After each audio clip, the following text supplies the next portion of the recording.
الحمدللہ، آج کے اس پروگرام کا عنوان ہے Jerusalem belongs to Muslims part 17۔ یروشلم مسلمانوں کا ہے 17واں حصہ۔ اعوذ باللہ من الشیطان الرجیم، بسم اللہ الرحمن الرحیم۔ الصلاۃ والسلام علیک یا سیدی یا رسول اللہ وعلی ازواجک و اصحابک و آلک یا سیدی یا حبیب اللہ۔ الحمدللہ، لاہور شہر میں آج بروز اتوار 17 جمادی الاخر 1445 ہجری اور 31 دسمبر 2023 عیسوی کا دن ہے۔ یاد رہے کہ یروشلم پر 3 گروہ دعویٰ کرتے ہیں اپنے حق کا: یہودی، عیسائی اور مسلمان۔ پچھلے پروگرام میں یہ عرض کیا گیا کہ صحاح ستہ میں سے 12 احادیث ایسی موجود ہیں جو یہ بتاتی ہیں کہ قیامت قائم نہ ہوگی جب تک کہ مسلمانوں کی یہودیوں سے جنگ نہ ہو جائے، اور حالت یہ ہوگی کہ یہودی جب پتھر کے پیچھے بھی چھپے گا تو پتھر آ کے آواز دے گا کہ اے مسلم ادھر آ، یہ میرے پیچھے یہودی چھپا ہے، اس کو قتل کا۔ وہاں پہ ان احادیث میں یہ نہیں لکھا ہوا کہ میرے پیچھے بنی اسرائیل والا چھپا ہوا ہے، یہ نہیں لکھا ہوا کہ میرے پیچھے عیسائی چھپا ہوا ہے۔ اس کا مطلب ہے بنی اسرائیل کا، عیسائی کا، مسلمان کا یہ جو ایک فرق ہے، اس کے متعلق آیات و احادیث پہ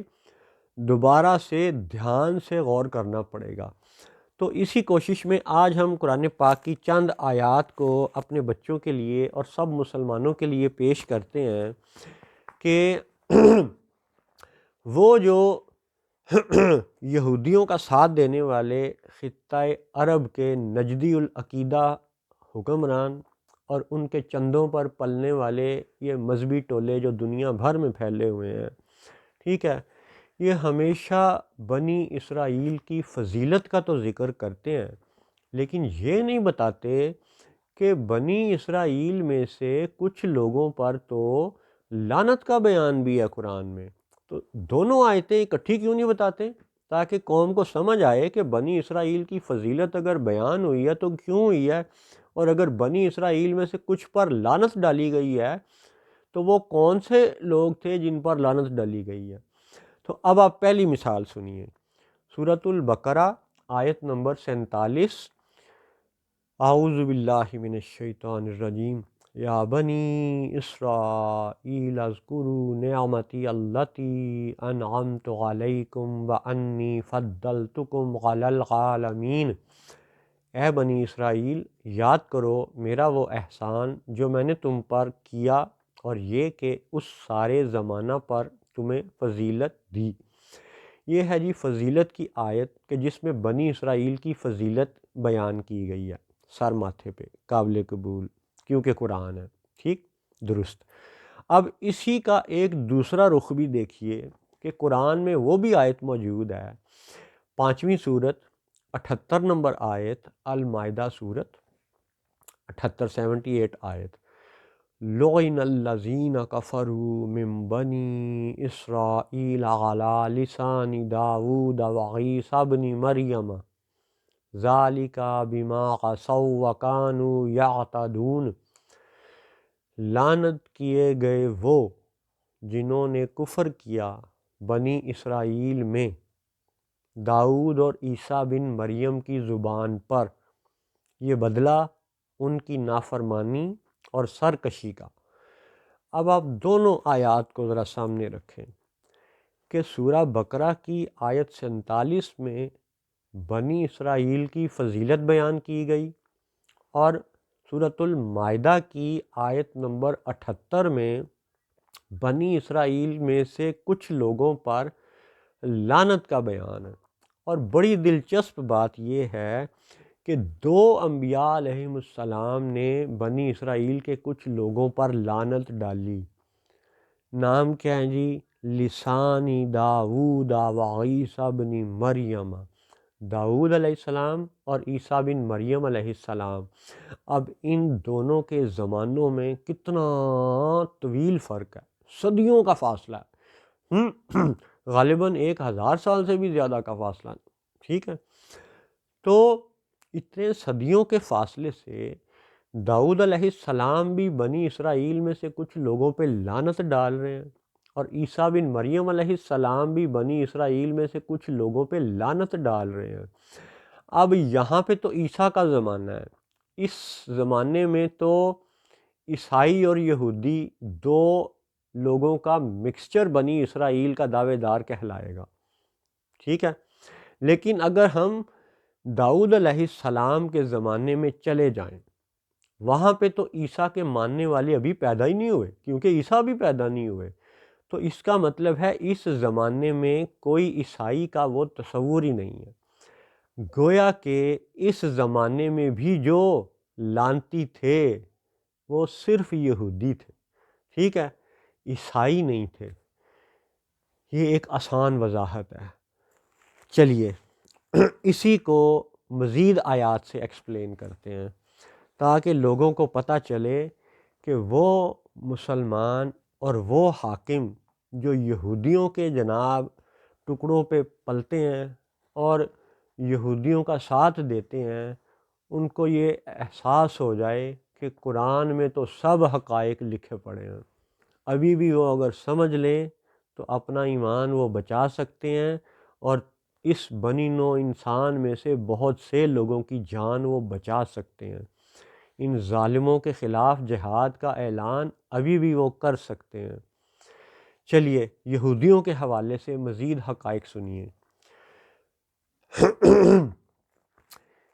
قرآن پاک میں تقریباً کوئی 4 آیات ایسی ہیں جس میں یحرفون الکلمہ، کلام بدلنے والوں کا ذکر ہے، ٹھیک ہے۔ سورہ بقرہ کی آیت نمبر 75 میں کلام بدلنے والوں کا ذکر ہے، اور جب آپ سورۃ البقرہ کی آیت نمبر 40 سے پڑھنا شروع کریں گے اور آیت 75 تک پڑھیں گے تو آپ کو سمجھ آ جائے گی کہ کلام بدلنے والوں کا اس آیت میں اشارہ یہودیوں کی طرف ہے۔ پھر سورۃ المائدہ کی آیت نمبر 13 میں بھی کلام بدلنے والوں کا ذکر ہے، اور جب آپ پڑھیں گے تو آپ کو سمجھ آ جائے گی کہ کلام بدلنے والے یہ یہودیوں کا اشارہ ہے۔ اور پھر سورۃ المائدہ آیت نمبر 41 اس میں تو باقاعدہ یعنی یہود کا نام لے کر کے ذکر کیا گیا ہے، یعنی لفظ یہود ہادو ومن الذین ہادو کے ساتھ یہ آیت ہے، اور اسی میں ذکر ہے یحرفون الکلمہ، اور اسی آیت میں آخر میں ذکر ہے کہ ان کے لیے دنیا کی رسوائی اور آخرت کا عذاب ہے۔ یعنی 3 آیات کا حوالہ آپ کے سامنے رکھا گیا کہ جس میں کلام بدلنے والوں کو یہودی بتایا گیا ہے،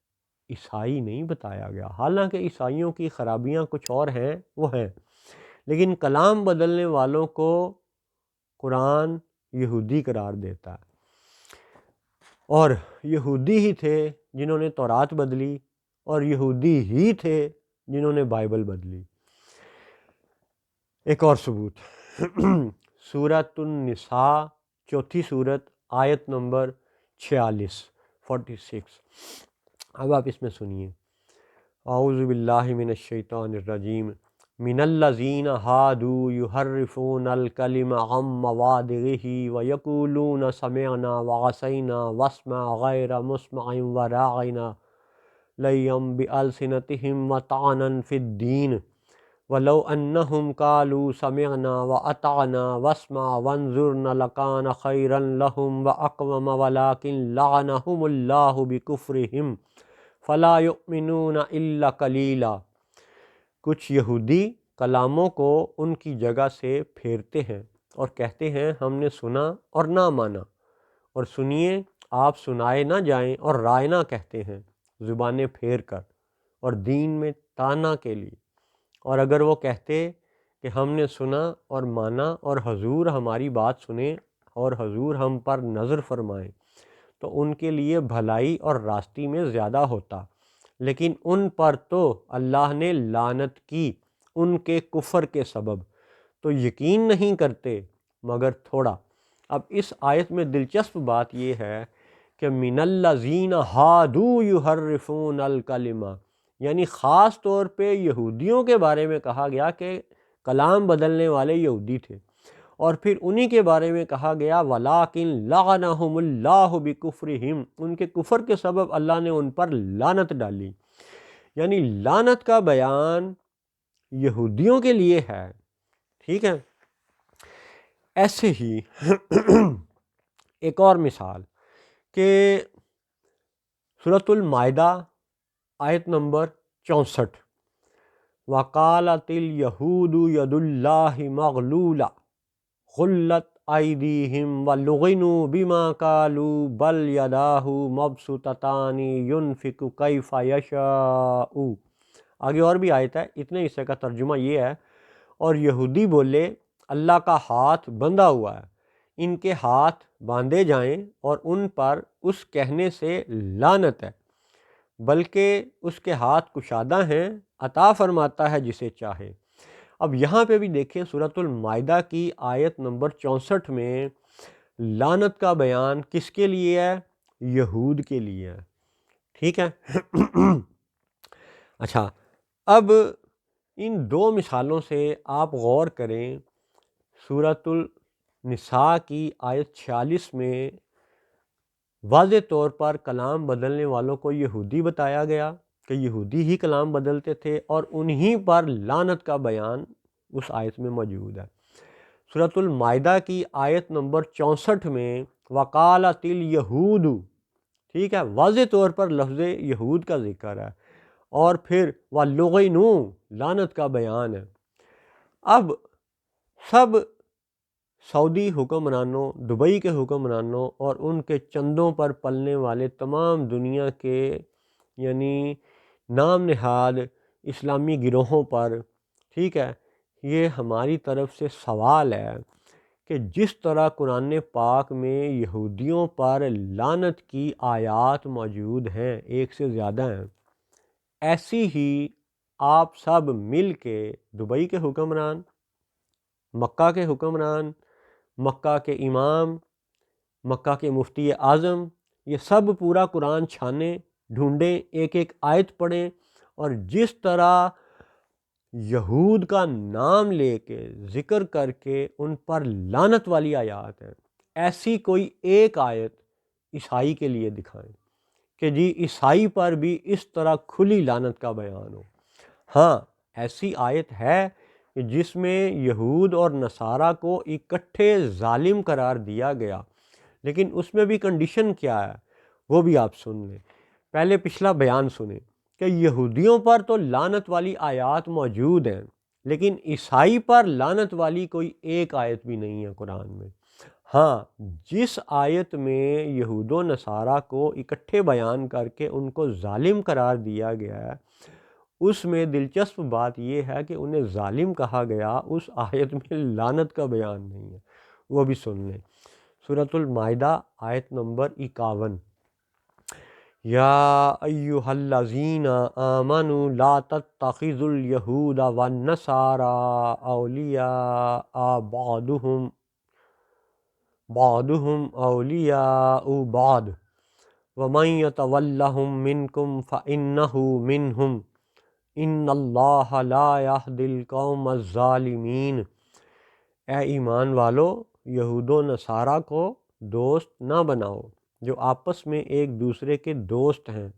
اور تم میں جو کوئی ان سے دوستی رکھے گا تو وہ انہی میں سے ہے، بے شک اللہ ہدایت نہیں دیتا ظالموں کی قوم کو۔ اب یہاں اس آیت میں دلچسپ حقیقت یہ ہے کہ ایسے یہودی جو اللہ کو ایک مانتے ہوں، ان کے ساتھ سرٹن کنڈیشنز کے ساتھ کھانا پینا جائز ہے، ان کے ساتھ شادی بیاہ کے چند احکامات کی اجازت ہے، وہ ہیں اکیلے یہودی۔ ایسے ہی اکیلے وہ عیسائی جو اللہ کو ایک مانتے ہوں، ٹھیک ہے، ان کے ساتھ کھانا پینا، ان کے ساتھ نکاح وغیرہ کے کچھ شرائط، وہ ایک الگ ٹاپک ہے لیکن جائز ہے۔ اکیلے عیسائی، اکیلے یہودی، اللہ کو ایک ماننے والے، ان کے ساتھ دوستیاں، ان کے ساتھ شادی بیاہ کے معاملات، ان کے ساتھ کھانا پینا معاملات، وہ سب جائز ہیں۔ جہاں پہ منع کیا گیا ہے وہ جتھا کون سا ہے؟ جیسے آج آپ دیکھیں کہ NATO, North Atlantic Treaty Organization, ٹھیک ہے، یہ وہ جدائیو کرسچین زائونسٹ الائنس ہے کہ جس میں عیسائی بھی یہودیوں کا ساتھ دے رہے ہیں، ٹھیک ہے، یعنی یہ وہ یہود و نصارہ ہیں جو اکٹھے ہو گئے ہیں، ٹھیک ہے، جن کے لیے مذہب اتنا اہم نہیں ہے، ٹھیک ہے، پالیٹکس، نیشنلزم یہ زیادہ اہم ہے۔ تو ان کا یہ بیان ہے، یا ایہا الذین آمنوا لا تتخذوا الیہود والنصارى اولیاء بعضهم اولیاء بعض، یعنی یہ ایسے یہود و نصارہ ہیں جو آپس میں نیٹو کی طرح الائنس بنا لیں اور آپس میں دوست بن جائیں، ان سے دوستی منع ہے۔ لہٰذا وہ سعودیہ عرب یا وہ دیگر حکمران جو فرانس سے دوستی لگائے بیٹھے ہیں یا برطانیہ سے دوستی لگائے بیٹھے ہیں وغیرہ وغیرہ، تو یہ دراصل قرآن پاک کی آیات کے کھلے منکر ہیں، ٹھیک ہے،